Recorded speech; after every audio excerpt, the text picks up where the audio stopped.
Hello and welcome to a series of 4 video blogs in which we'll be attempting to lift the lid on the fund management industry. It's based on this book, Fund Management, an Emotional Finance Perspective.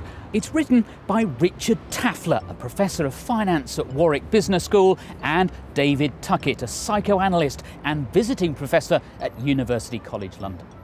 They were fascinated by what made fund managers tick.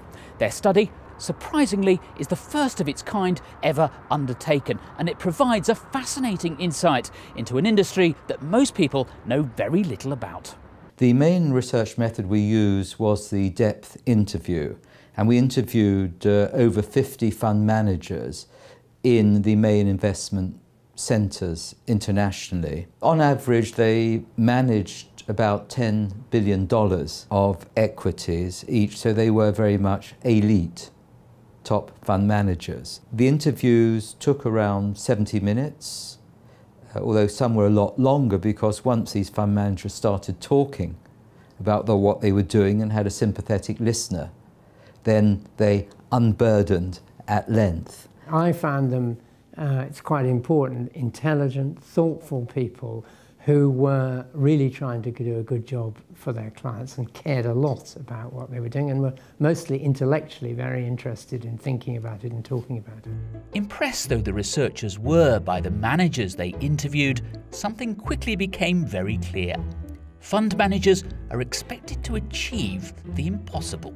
They are required to outperform other equally bright and well-resourced fund managers in a zero-sum game before costs. This is not something that even the most skilled are able to do on a consistent basis. There is tremendous pressure on fund managers from the fact that they have an impossible task. That is, they're supposed to outperform when in fact most of them can't. Statistically, it's impossible, because if you take into account fees, then only about 30% of people in any one time period manage to outperform. So 70% therefore do not. So ultimately, fund managers are slightly schizophrenic. On the one hand, they have to believe they can do something, but on the other hand, they know that this is not possible. So they're having to deal with this conundrum every day, and part of the way they deal with this is not to think about this conflict. Of course, when managers do outperform for a number of years, it's often not entirely down to skill.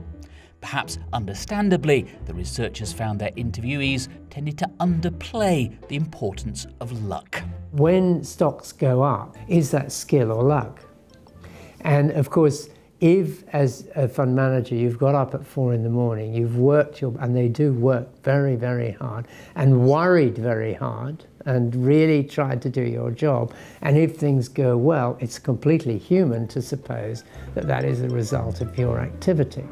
That's it for part 1 of Fund Managers Uncovered. Join us again for part 2.